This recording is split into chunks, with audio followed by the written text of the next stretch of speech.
జై శ్రీమన్నారాయణ అండి. ఏప్రిల్ 27 ఆదివారం నాడు మనకి అమావాస్య వచ్చిందండి. ఆ రోజు సంతానం లేని వాళ్ళు బాధపడుతుంటారు కదా, సంతానం లేదని.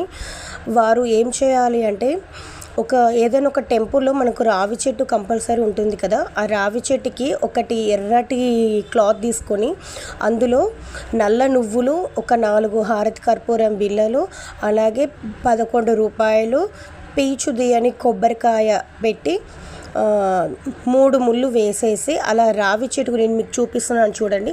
ఈ విధంగా రావి చెట్టు గనుక ముడుపు కట్టి మన మనసులో ఉన్నది అమ్మవారికి చెప్పుకొని అక్కడ ముడుపు కడితే మనకు ఖచ్చితంగా మనం అనుకున్నది తీరుతుందండి. సంతానం లేమితో బాధపడుతున్న వారు కూడా ఈ పరిహారం చేస్తే ఖచ్చితంగా అవుతుంది. అది కూడా ఏంటంటే అమావాస్య నాడు మాత్రమే చేయాలి అండి, గుర్తుపెట్టుకోండి, అమావాస్య రోజు.